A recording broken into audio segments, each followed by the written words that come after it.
been hard to go more than an hour or so this week without someone bringing up what's come to be known as the slap, an incident we're not going to show again tonight because it's been played ad nauseum for almost 3 days straight, and the only reason to show it again at this point would be pure voyeurism at the expense of all involved. But there is value in talking about what's happened since Will Smith raised his hand to Chris Rock Sunday night after Rock made that joke about Jada Pinkett Smith's alopecia-induced hair loss. Now, right now, Chris Rock is getting ready to step on stage at the Wilbur Theater right here in Boston in his first appearance since the Oscars. Ticket prices for his shows have skyrocketed, some $1,000 a pop on the secondary market. Local, national, and global media have been waiting with bated breath to hear what he has to say about what happened. But when TMZ is on the case, you have to start asking about the value of the conversation. But the fact is, as Jamel Hill points out in The Atlantic, black people and white people aren't necessarily discussing this in the same way.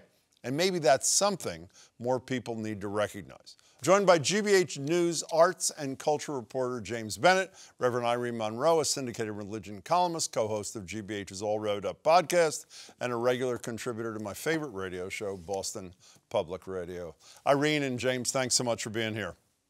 Thank you for having me. James, if I can start with you, this may shorten the conversation, but are the conversations that we're having around this incident all across America worth the time we're dedicating to them?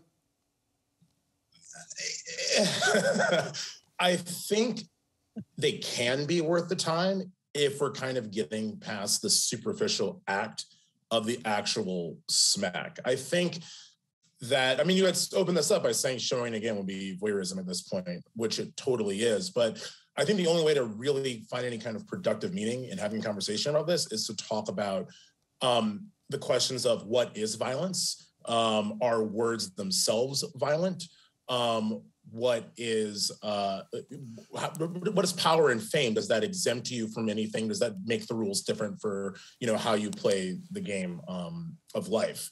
I think that's the only way, really, that, you know, it's worth having a conversation about. How about you, Irene? Is it worth having a conversation? If it is, what elements?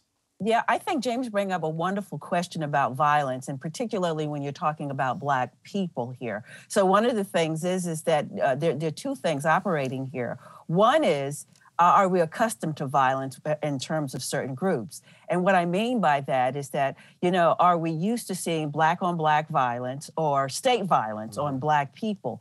And why? And it's clear that once he slapped him and you know, Rock's retort, we were all sort of in this conundrum, like what's happening. But it became very, very clear once Will sat down that, oh, we're in a moment of violence. It's an assault. But the question also is that even though it was violence, see, the reactions are different because, to be quite honest, one of the things people are perplexed about is that Chris Rock didn't press charges. Well, as Black people, we don't call the cops to solve our problems because we understand, okay, we can lose our life in the process. So I think that it's an important question of how, as James said, how we see it and how we absolutely respond to it. And we got to understand as Black men, they grew up around violence, just being Black men in America, but also add that Chris grew up being bullied. He talks about that. And Will, whose memoir I just finished, talks about his father battering his mother, punching his mother in the face. So, I mean, so it is a question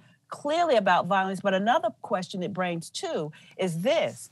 If Chris was built like Rock or my homeboy Mike Tyson, would he have strode up on that stage and slapped him? That, too, is a question. You know, James, what I read into your question about our words violence, what I read into it, and tell me if I'm on the wrong base, is that they are not, and that the appropriate response is not violence to words. Am I reading you correctly?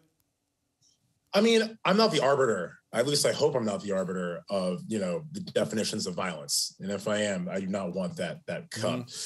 What I will say is that we as a society, I don't know if it's a Black society, a white society, American society, you know, on the whole, we need to come to an agreement about what violence is and if words are beyond just being mean. I feel that for the last, not even a few years, but for a long time, right? It used to be, you know, like sticks and stones can hurt my bones, words never hurt me. But I remember as a kid thinking, or learning rather, oh no, words can't hurt. And violence is the infliction of pain, you know, effectively. Words can hurt. And so you have to then think, well, by that logic, if words can be violent, you know, if it just goes beyond growing a thick skin and just letting it kind of slide off your back, then is violence in the form of a smack acceptable? It's not a punch, but it is. It's kind of like it's a touch-up. It's, you know, you say the wrong words and you will get touched. You know, Irene, Jamel Hill wrote a really interesting point in The Atlantic talking about there are two Americas, you know, how black America sees this versus white America.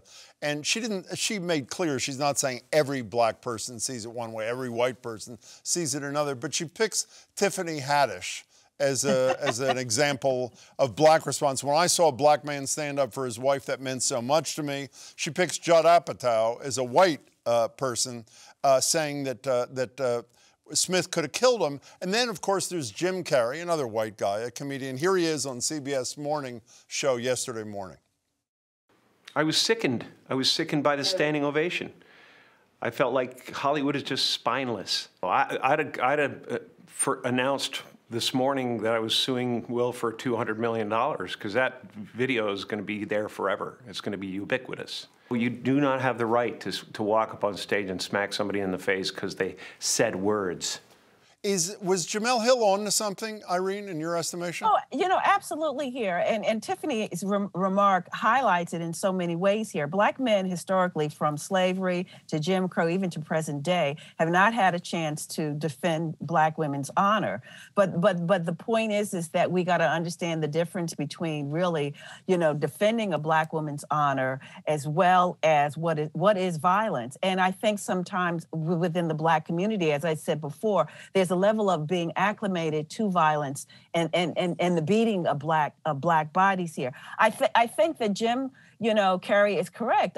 I mean, he should have been taken out of the auditorium once it became very clear to us all that this was an assault. And, you know, it's to see how, you know, not only how America responds to it, but also how the Academy will respond to it. I was very shocked by it. And it's a classic example, I need to say this, of toxic masculinity, because it wasn't an act of chivalry. Yeah, but Irene, when you say, this gets back to something Jamel Hill says in her piece in The Atlantic, when you say how the Academy is going to react to it, there is some talk that they may take away his Oscar. And the point that Hill made, which I thought is really important, is Harvey Weinstein, I think all of us would agree, did 1,000 things far worse than Will Smith will ever dream of. No one's taken his Oscar back. Roman Polanski raped an underage girl.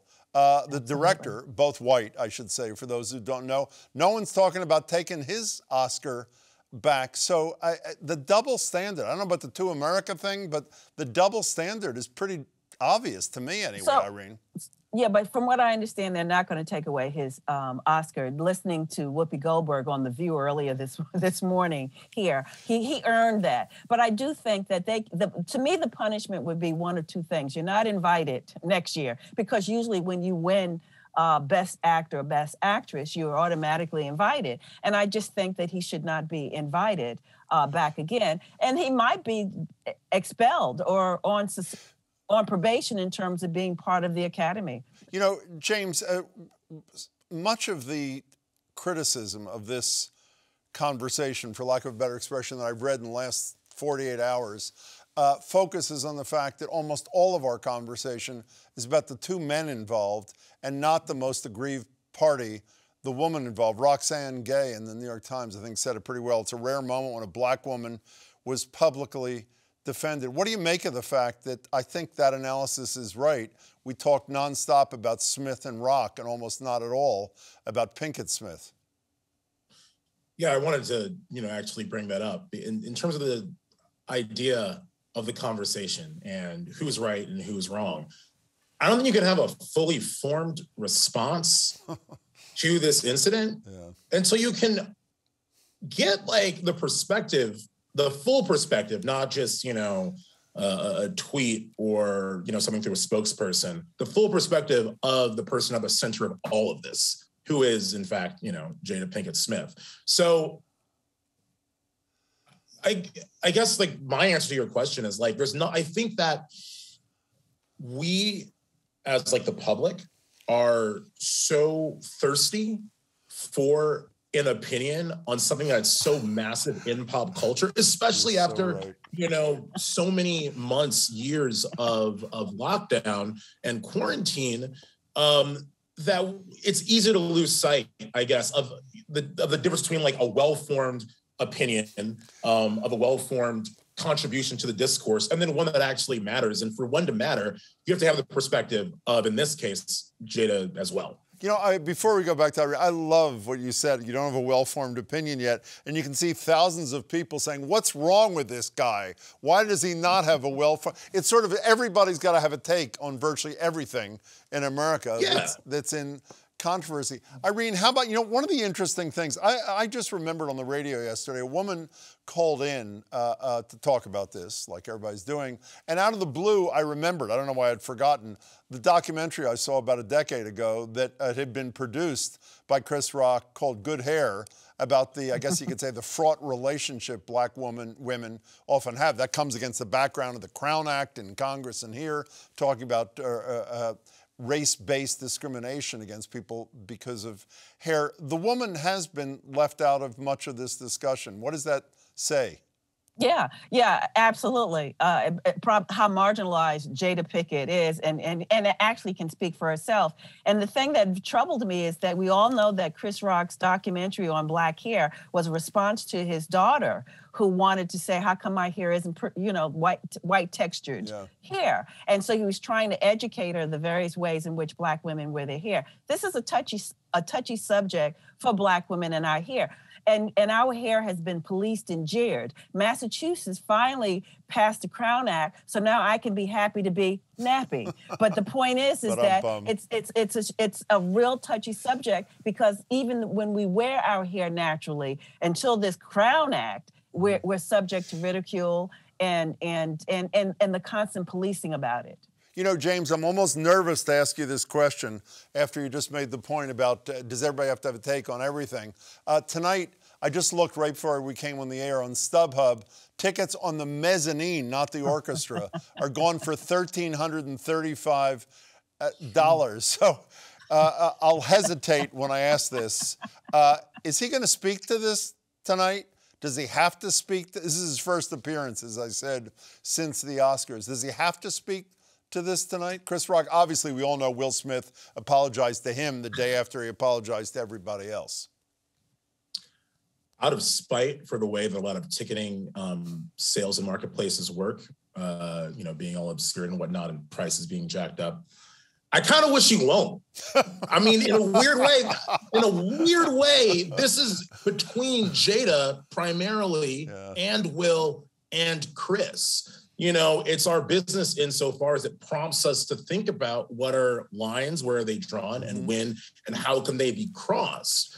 But I understand that I'm not a comedian, but I understand that in comedy, a lot of it is in fact personal, but a lot doesn't mean all. And I think that it is weirdly voyeuristic. If you're going to be paying $1,300 just to go to this show to see what Chris Rock has to say about getting smacked upside the head by Will Smith at the Oscars, I wish you won't say anything. I wish it leaves you hanging.